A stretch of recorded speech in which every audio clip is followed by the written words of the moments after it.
En el derecho internacional, pues, esperamos que las leyes funcionen un poco como una máquina de rayos X. O sea, claras, precisas, en blanco y negro. Si hay una fractura, miras la placa y dices, ahí está el problema, vamos a enyesar. Claro, es como un nivel de certeza clínica que todos buscamos, ¿no? Que es categorizar la lesión para saber exactamente qué protocolo legal debes aplicar de inmediato. Pero cuando intentas buscar la definición legal de terrorismo en los archivos de la ONU, bueno, esa máquina de rayos X se rompe por completo. Ya no hay blanco y negro. Estás mirando, digamos, una mancha borrosa y tienes a 10 médicos gritando diagnósticos completamente diferentes. Exactamente. Y hoy vamos a hacer un análisis a fondo de por qué, desde la perspectiva del derecho internacional, lograr un consenso sobre este concepto ha sido, la verdad, una pesadilla monumental. Y es un tema donde el derecho y la geopolítica chocan de frente, ¿no? Para quienes nos escuchan, tenemos sobre la mesa textos fundamentales hoy. El análisis de Abad Castellus sobre la ONU, el trabajo de Mendoza sobre la Unión Europea y un cuestionario práctico bastante tramposo. Sí, lleno de callejones sin salida. Así que la misión de este análisis está diseñada para cualquier persona en la audiencia que se esté preparando para ese temido examen final de Derecho Internacional. Totalmente. Vamos a desglosar los instrumentos y tratados sin caer en esa jerga densa e incomprensible. Pero antes de empezar, hay un dato que me dejó frío. A pesar de décadas de lucha global, en el derecho internacional general de la ONU todavía no existe una definición universal consensuada de terrorismo. Suena increíble, pero es cierto. Y lo que hace que esto sea tan complejo es que no es un simple error de redacción en Ginebra. La ONU intentó inicialmente lo que llamamos un enfoque general y deductivo. O sea, quisieron crear un súper tratado único que dijera el terrorismo es exactamente esto y punto. Tal cual, un convenio paraguas.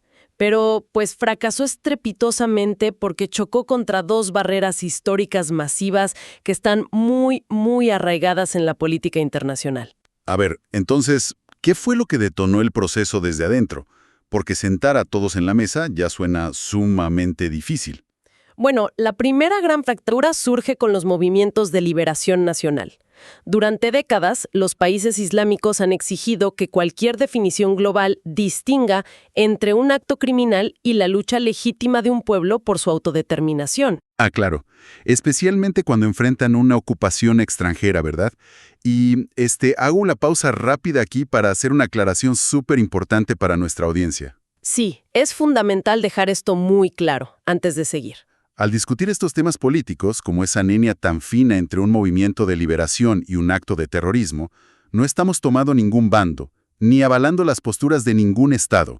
Nuestro objetivo hoy es reportar objetivamente los obstáculos jurídicos documentados en las fuentes. Exacto, solo analizamos lo que está escrito. El derecho internacional es simplemente un espejo de estas tensiones. Y eso nos lleva a la segunda barrera, que es el debate sobre los actores estatales. Entiendo por qué los movimientos de liberación complican el panorama. Pero, ¿qué pasa cuando es el propio gobierno quien ejerce la violencia con sus Fuerzas Armadas? Ahí está el gran debate. Hay una fricción enorme sobre si las acciones violentas de las Fuerzas Armadas oficiales de un gobierno durante un conflicto armado pueden o no etiquetarse como terrorismo. Pero si cruzan la línea y atacan civiles, ¿no debería ser más fácil condenar a un Estado? Muchos juristas dicen que no deberíamos mezclar conceptos. Argumentan que las acciones de los ejércitos ya están reguladas por el derecho internacional humanitario, o sea, las leyes de la guerra. Claro, entonces si un ejército hace eso, es un crimen de guerra, que ya tiene sus propios tribunales y convenciones históricas. Precisamente, si empiezas a llamar a esos crímenes de guerra terrorismo, difuminas los límites y corres el altísimo riesgo de debilitar las protecciones que ya existen en los convenios de Ginebra. Piénsalo con esta analogía. Es como intentar prohibir el mal comportamiento en una escuela, pero resulta que ningún profesor se pone de acuerdo en qué significa portarse mal. Es un gran ejemplo. Y esa falta de acuerdo genera una incompatibilidad brutal de sistemas legales. Si un país pedía extraditar a alguien, el otro país podía decir, pues en mis leyes esta persona es un luchador por la libertad. Petición denegada. Pero entonces, si no hay un acuerdo global sobre la definición, ¿significa eso que hay un vacío legal total y los terroristas simplemente quedan impunes a nivel internacional? No, para nada. Y ahí es donde la ONU hizo un giro táctico brillante. Al ver que el enfoque general y deductivo estaba muerto, pasaron al enfoque sectorial. Que también le dicen enfoque específico e inductivo en los apuntes, ¿cierto? Exacto. Básicamente dijeron, bueno, si no podemos acordar una definición filosófica universal del terrorista, vamos a fragmentar el problema y penalizar conductas muy específicas.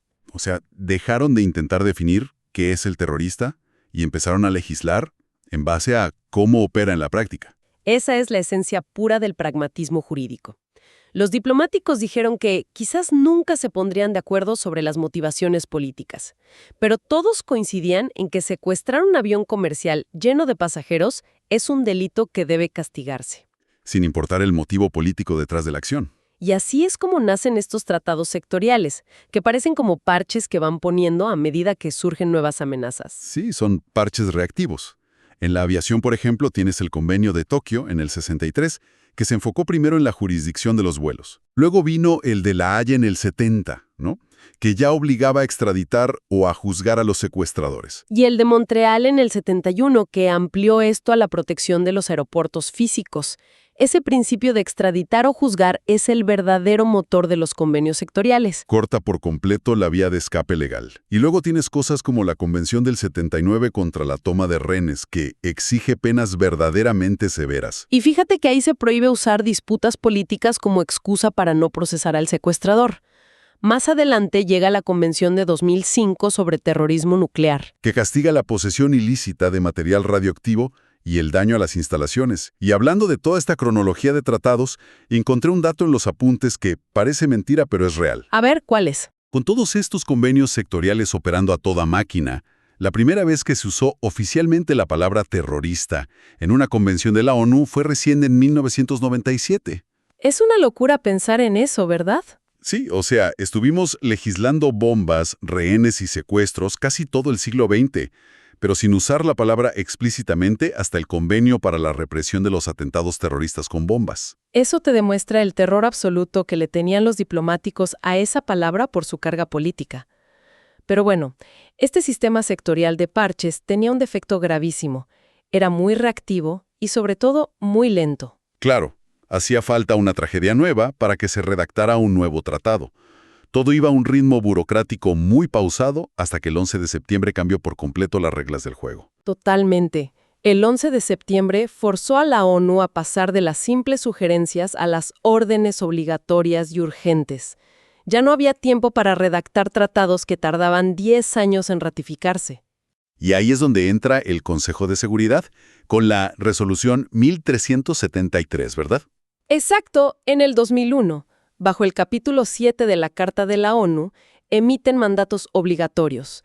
De un plumazo, eliminan la motivación política como excusa legal para denegar extradiciones y atacan directamente la financiación. Y toda esa acción rápida fue madurando hasta convertirse en la estrategia global de la ONU contra el terrorismo en 2006. Para los apuntes del examen, hay que dominar muy bien los 4 pilares de esta estrategia. Y sobre todo, entender cómo interactúan. El primer pilar es atacar las condiciones subyacentes, como la pobreza extrema o los conflictos prolongados, que son el caldo de cultivo del reclutamiento. Luego está el segundo pilar, que es la prevención práctica, o sea, el control de fronteras y negarles el acceso a financiamiento y armas. El tercer pilar es la creación de capacidad estatal. Esto significa ayudar a los países con recursos limitados. Porque de nada sirve una ley perfecta si la policía local no tiene cómo investigar delitos financieros complejos. Y finalmente llegamos al cuarto pilar, que exige el respeto a los derechos humanos y el Estado de Derecho. Pero, a ver, analicemos esto con cuidado. Aquí veo una tensión enorme. ¿En qué sentido lo dices? Pues por un lado, el Consejo de Seguridad exige mano dura e inmediatez tras el 11 de septiembre, una acción policial implacable. Pero por otro lado, el cuarto pilar exige vigilar meticulosamente los derechos humanos. ¿No es esto una tensión legal constante? ¿Cómo se equilibra eso? Es la tensión definitoria de nuestra era legal. ¿Cómo equilibras la seguridad nacional con las libertades individuales? El cuarto pilar existe porque históricamente las respuestas draconianas actúan como un acelerante para el primer pilar.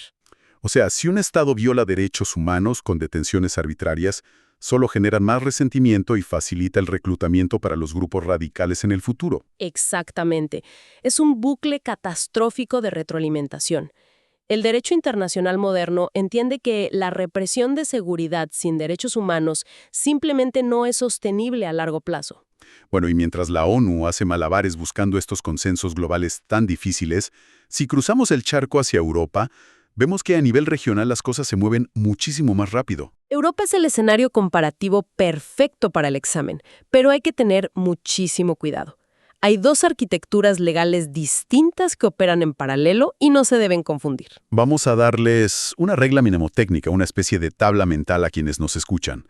Empecemos con el Consejo de Europa, que es el círculo geográfico más amplio con 46 países. Su enfoque es mucho más amplio y está centrado en los derechos humanos. Su herramienta histórica es el Convenio del 77, que fue pionero en eliminar la excusa del delito político para no extraditar. Y también tienen el Convenio de 2005, ¿verdad?, que está abierto a países que no son miembros y ataca específicamente el problema de los combatientes terroristas extranjeros. ¿Sí?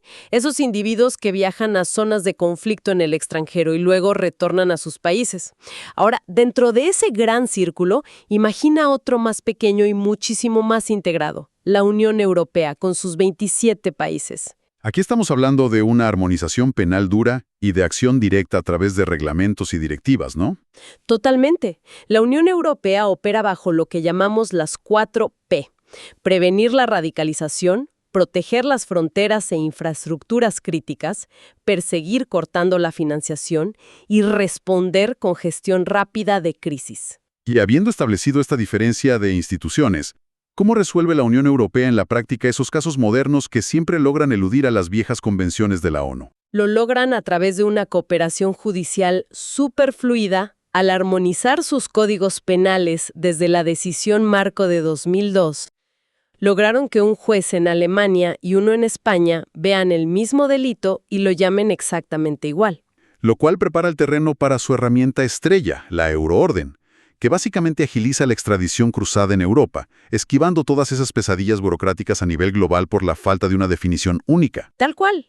La Euroorden sustituye el proceso diplomático y político de extradición por un sistema judicial directo de entrega. Es la confianza mutua llevada a su máxima expresión. Y aplicando esto a las amenazas modernas, tenemos la Directiva del 2017 de la Unión Europea. Aquí es donde vemos cómo enfrentan casos de lobos solitarios o el autoadiestramiento pasivo por Internet, la radicalización digital. Esa directiva es crucial, porque tipifica como terrorismo actos que antes eran zonas grises totales, como descargar tutoriales para fabricar explosivos desde un foro o simplemente organizar viajes a Siria. Y no podemos olvidar la cláusula de solidaridad del Tratado de Lisboa, que asegura una movilización conjunta de todos los recursos en caso de que un país miembro sufra un ataque. Ningún otro bloque regional en el mundo tiene ese nivel de compromiso escrito en piedra. Bueno, para cristalizar todo este conocimiento tan técnico, vamos a una sesión rápida de repaso, porque estuve revisando las preguntas del cuestionario provisto y hay trampas comunes donde la mayoría suele equivocarse en los exámenes. Me parece excelente. Es la mejor forma de prepararse. ¿Cuál dirías que es la primera trampa? La primera es confundir el enfoque que detuvo a la ONU inicialmente. Al leerlo rápido, algunos piensan que el problema fue que nadie quería firmar los acuerdos sectoriales sobre aviones y eso frenó todo. Falso. Esa es una trampa de manual. Los tratados sectoriales fueron, de hecho, el salvavidas. Lo que realmente fracasó y paralizó a la ONU fue el enfoque general y deductivo. Ese intento enorme de crear un único tratado global que lo abarcara todo. Perfecto, anotado. El general fue el problema. La segunda trampa tiene que ver con olvidar el objetivo último de seguir buscando ese tratado global en la actualidad.